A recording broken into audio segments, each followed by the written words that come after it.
Bago natin simulan ang part 13, muli po kong humihingi ng taos-pusong pasasalamat sa walang sawang pagsuporta sa ating YouTube channel at sa mga bagong subscriber. Welcome po sa inyong lahat.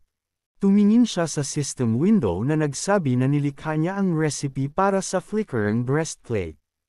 Sinabi ni Xiong na ngayon ay makakabenta siya hindi lamang ng flickering breastplates kundi pati na rin ng mga recipe para sa napakalaking halaga ng pera.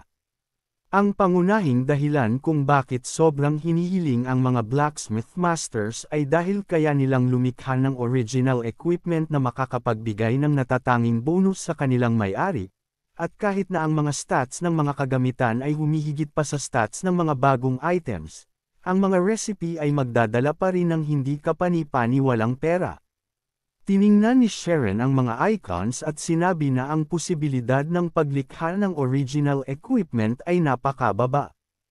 Hindi niya kayang paniwalaan kung gaano siya kaswerte. Ayos, panahon na para gumawa pa ng mga flickering breastplates. Pagkalipas ng ilang sandali, ang mga espada ay nasa barrel na at ang buong inventaryo ay napuno ng mga armas. Sinabi ng protagonista, tulad ng inaasahan, ang paggawa ng shimmering breastplates ay nagpapabilis ng pagkaubos ng kanyang stock ng mga materyales. Kailangan niyang magbenta ng ilan sa mga armor muna at pagkatapos ay bumili ng susunod na batch ng mga resources.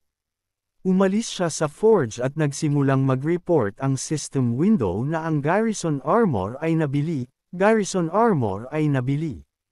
Tumingin si Sharon sa paligid at naisip, anong nangyayari? Ang auction house ay mas kaunti na ang tao. Nilapitan niya ang isang kabalyero at tinanong, bakit ganito kababa ang tao? Lumiko ang kabalyero at nagsabi, may isang manlalaro na tinatawag na dealer na nagbebenta ng bronze-rank barbarian armor. Bagaman mababa ang stats nito, wala itong mga restrictions at nagkakahalaga lamang ng 4 na silver. Inilagay na ng mga guild supply departments ang mga order para dito, kaya sino pa ang magbibid para sa garrison armor? Lumusog ang mata ng protagonista at naisip, dealer. Siya ba? Sa kanyang nakaraang buhay, siya ang nakatuklas tungkol sa ang nakatagong misyon ng blacksmith master at dahil sa forging skill na natanggap niya mula sa pagtapos ng mga nakatagong misyon, mabilis na kumalat ang kanyang pangalan sa buong White River City at nakatanggap siya ng imbitasyon upang sumali sa Shadow Guild. At siya ang nagpatalsak sa kanya mula sa Shadow Guild lahat para makuha ang mas mataas na ranggo sa hierarchy. Imagine ni Sherfong ang imahe ng lalaki at naisip, dealer, siya talaga ang aking matinding kalaban. Biglang dumating ang isang notification mula sa God Round para sa kanya, dealer nag-post isang sandali lang ng nakaraan, Justice, ito ang lahat nila. Hindi nila pwedeng hayaan na maghari ang mga scammers. Bilang isang blacksmith, masasabi ko ng tiyak na ang materyales na kailangan upang gumawa ng barbarian armor ay nagkakahalaga lamang ng 2 silver coins. Sa maikling panahon, nakatanggap ng maraming views at responses ang post na nagsasabing ang success rate niya sa paggawa ay 50%. Kaya ang presyo ay 4 na silver coins at ang panimulang presyo ng kagamitan ng scammer na iyon ay isang napakalaking 5 silver coins. Wala nang hangganan ang kanyang kasakiman, kaya't ginagawa niya kung anong dapat. Hindi niya ibublimitahan ang bilang ng barbarian armor sets na ibebenta niya at sisingilan lamang siya ng halaga ng materyales. Sumigaw si Sharon nang hindi nasisiyahan at tinawag siyang scammer. Mukhang may gustong magtagumpay sa pamamagitan ng pagdudungis sa kanyang pangalan. Iniisip niya ito, kung iisipin ko, kakabukas pa lang ng server, mataas pa ang presyo ng mga items at mabilis magbago ang exchange rate. Walang paraan na mabibili niya ang ore na kailangan niya ng 2 silver coins lang. Ang dealer ay tiyak na nagpapakita ng mga pagkatalo para palakihin ang sariling kasikatan. Kinagat niya ang kanyang kamao at naisip, talaga bang mang-scam siya sa buhay na ito? Hayaan siyang mangarap. Binuksan ng protagonista ang tindahan at tiningnan ang armor. Sumigaw siya sa gulat, "Wow, tingnan nila! Isang bagong batch ng shimmering breastplates at lahat ng ito ay ibinebenta sa fixed na presyo na 4 na silver." Lumingon ang lahat ng players na malapit sa kanya, nagulat. Hinigpitan ni Sharon ang kanyang mga kamao at masayang ginamit ang lahat ng kanyang acting skills at sumigaw. Tingnan lang nila ang design, kung gaano kaganda ang kumikislap at yung itim na apoy. Siya mismo ay sumigaw ng malakas, ang cool na armor na ito ay ibinebenta lamang ng 4 na silver. Hindi na siya magsusuot ng pangit na barbaric na nonsense na iyon. Isa pang player ang sumigaw, "Mabilis, makipag-ugnayan na tayo sa guild." Hindi na nila sayangin ang mahalagang oras nila sa negosyanteng ito. Pagkalipas ng ilang oras sa Golden Sand City Blacksmith Association, nakahiga ang negosyante sa sofa, hinihimas ang katawan ng isang babae na nagsabing siya ay isang cool na negosyante at lahat ay humahanga sa kanya. Sa tabi ng mesa na malapit sa sofa, may bote ng alak at ilang basong puno. Ngumisi ang negosyante at sumagot, "Ang mga top brass ng iba't ibang guilds ay naghihintay sa labas na parang mga subordinate ko, at lahat sila ay gusto akong sumali sa kanila, at hindi ko man lang sila matanggal, nakakainis." Tanong ng babae, "Bakit hindi ka na lang sumali sa pinakamalakas na guild?" Sumagot ang negosyante, "Yung mga nasa labas ay mga ordinaryo at hindi karapat-dapat sa atensyon ko, hindi ko sila sasamahan." Sa mga sandaling iyon, nakatayo ang mga players malapit sa protagonista at nag-uusap, naririnig ang mga boses sa paligid, "Mas cool pa ito kaysa sa barbarian armor, 4 na silver lang, at mas maganda pa ang stats." "May bagong armor sa auction," sinabi ng negosyante, "Ngayon, kailangan ko lang tap-okan yung misteryosong blacksmith, kukunin ko ang kanyang kasikatan at makakamtan ang respeto ng mga players. At kapag ang pangalan ko ay naging kilala sa buong teritoryo ng White River City, lahat ng malalaking guilds ay maghihintay na may maraming pera para hikayatin akong sumali sa kanila." Inisip niya ang sarili, nakaupo at napapaligiran ng magagandang babae, at ngumingiti. Bigla, isang knight ang pumasok sa silid at sumigaw, "Brother, umalis na lahat ng mga kinatawan ng guilds." Tumingin ang negosyante sa kanya ng kalituhan at tumayo, sumigaw, "Nagtataka ka ba?" "Hindi pwede." Ang babae na nakaupo sa sofa ay tumahimik.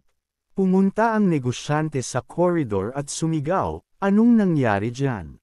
Sinabi ng knight na may mga shimmering breastplates na lumitaw sa auction na ibinebenta lamang ng 4 na silver coins, kaya't hindi na interesado ang mga guilds na magpatuloy ng kanilang kooperasyon. Matapos ang ilang sandali, ang mga maruruming disposable na pinggan ay nasa mesa at ang negosyante ay sumisigaw ng hindi pagkakasundo, "Maliit na tanga, paano siya maglalakas loob na labanan ako, ang dakilang negosyante?" Ang kanyang bahay ay magulo at hinampas at tinadyakan ang helmet. Sumigaw ang negosyante, "Hindi rin ang mga materyales ko ay nahulog mula sa langit.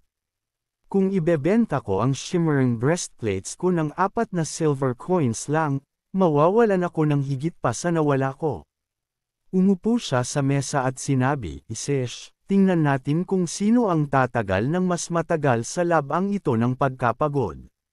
Nagsimula ang negosyante na mag-type ng mga mensahe. Binuksan niya ang dialogue sa illegal na merchant at tinanong, "Bro, magkano na ang bronze at iron ore?" Sumagot ang merchant, "Ang bronze ay nagkakahalaga ng 15 credit points at ang iron ay nagkakahalaga ng 100 credit points." Pahiwatig, ang credit points ay legal na salapi sa mundong ito. Nag-click ang negosyante sa bank application sa kanyang cellphone at sumigaw ng takot, "Kailangan kong mag-risk. Madali kong mababawi ang perang ito kung sasali ako sa top guild at hindi ko na kailangang mag-alala tungkol sa gastusin sa buhay." Tinawagan ng negosyante at sinabi, "Boss, hayaan mong ibigay sa kanya ang ore na nagkakahalaga ng 10,000 credit points bawat isa. Isang sandali pagkatapos, lumabas ang isang post sa Godsphere Forum. Isinulat ng negosyante 1 minuto ang nakalipas, lalabanan ko ang malisyosong swindler na ito hanggang dulo bilang tanda ng respeto sa ibang mga players. Binabaan ko ang presyo ng aking mga gamit ng isang silver coin, kaya't ang final na presyo ng Barbarian Armor ay magiging 3 silver coins na lang. Lalabanan ko ang malisyosong swindler na ito hanggang dulo at umaasa sa kanilang suporta at tulong. Tumingin ang protagonista dito at nagtanong ng hindi pagkakasundo, gusto ba niyang ipagpatuloy ang digmaang ito? Sige, ibababa ko na rin ang presyo. Sa malaking hall, ang mga players ay nakatayo at nag-uusap sa isa't isa. Naririnig ang mga usapan sa paligid, bumaba na ulit ang presyo. Talaga bang sinusukat ng mga blacksmith na ito ang mga martilyo? Tumigil ang lahat sa pagbili ng Barbarian Armor at Shimmering Breastplate. May mungkahi na mag-enjoy na lang sa palabas, hihintayin nilang bumaba pa ang presyo hanggang sa pinakamababa at saka lang sila mag-iimbak. Nang panahong iyon, pumasok ang assistant sa silid at sumigaw, bumaba rin ang presyo ng misteryosong blacksmith. Ngayon, ang fixed na presyo ng Shimmering Breastplate ay 3 silver coins na lang. Sumigaw ang negosyante ng takot, hinawakan ang kanyang ulo at tinanong ng assistant, "Brother, itutuloy pa ba nila ang pagpapababa ng presyo?" Binangga siya ng negosyante ng buong lakas na tumilapon siya palabas ng kwarto. Sumigaw ang negosyante, "Oo, huwag silang tumigil. Itutuloy nila ito hanggang magkapag-bankrupt ang tanga na ito." Pagkatapos ng ilang sandali, sumigaw si Sharon ng malakas, "Paano nangyari ito?" Ngayon, ang Barbarian Armor ay nagkakahalaga na lang ng 2 silver at 30 copper coins. Bumitaw siya ng panulat at nagsimulang mag-drawing. Tinanong ng protagonista ang negosyante, "Ikala mo ba hindi ko na kayang pababain pa ang presyo?" Habang nililika niya ang isang recipe, tiningnan ni Sharon ang piraso ng papel at nagsabi ng masaya, "Kung may recipe na, makakapag-train ang mga blacksmith ng malalaking guild sa hinaharap." Hindi na nila kailangan si Sharon. Nagbigay ng abiso ang system window na nakalikha siya ng recipe para sa Shimmering Armor na may 5 piraso. Kasabay nito, narinig ang malakas na sigaw sa bahay ng dealer. "Brother, mukhang hindi maganda ang amoy ng mga bagay." Tanong ng dealer, "Talaga bang ibinaba na naman ang presyo ng Shimmering Armor?" Sumigaw ang assistant, "Hindi, inilagay niya ang mga recipe para sa Shimmering Armor na ibebenta." Hinawakan ng dealer ang kanyang puso at sumigaw, "Tanga."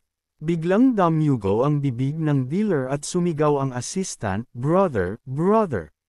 Nagbigay ng abiso ang system window na nag-log out na ang dealer mula sa laro. Pagkatapos ng ilang sandali, naglalakad ang protagonista sa kalsada at narinig ang 2 player na nag-uusap. Isang lalaki ang nagsabi, "Mukhang sumuko na ang dealer pagkatapos lumabas ang recipe ng Shimmering Armor sa auction." Sumagot ang isa, "Kapatid ng brother ko, siya ay subordinate ng dealer. Narinig ko na nagsuka siya ng dugo at dinala siya sa ospital." Tumingin si Sharon sa gilid at naisip, gusto pa niyang makipagkompetensya sa akin. Ituturo ko sa kanya ang leksyon na hindi niya malilimutan. Biglang bumagsak ang violet cloud sa lupa, nabagsakan ng inumin at yelo, at sinabi ni Bloodstream na nakatayo sa ibabaw niya, "Ang tanga-tanga mo. Hindi ko matanggap na sinusubukan mo. Para kumita ng pera sa pagbebenta ng malamig na inumin, unang beses ba niyang maglaro?"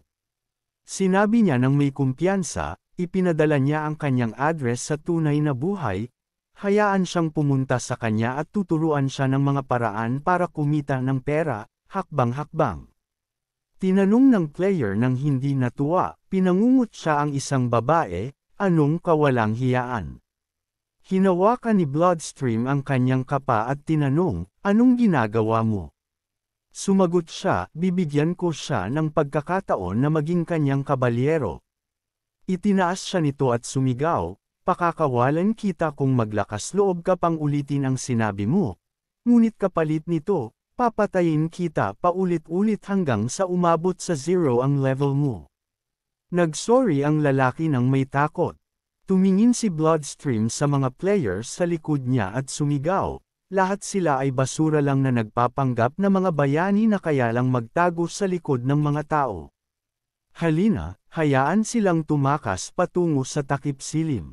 Sumabog ang mga luha ni Violet Cloud at sinabi, may sakit siya. Tumingin ang protagonista sa kanya nang may gulat at naisip, si Violet Cloud. Magiging isa siya sa mga pinakamagaling na cleric sa hinaharap.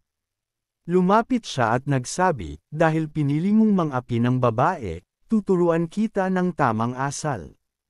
Iniisip ni Sharon, nang ilunsad ang sphere ng Diyos, si Violet Cloud ay isang hindi kilalang cleric pa lamang sa Ouroboros. Nang umalis si Gentle Snow, ang Ice Queen, mula sa Ouroboros, umalis din si Violet Cloud. Pagkatapos noon, nagpasya siyang umangat mula sa isang Great Cleric na nasa ika-4 na ranggo patungo sa isang Holy Cleric ng ika-5 ranggo. Nakarating siya sa tuktok at naging isang rank 6 Divine Cleric. Pumasok siya sa top 10 ng kanyang klase sa God Realm. Hindi tulad ng ibang mga clerics na lubusang pinapalakas ng guild, si Violet Cloud ay kailangang magtagumpay mag-isa.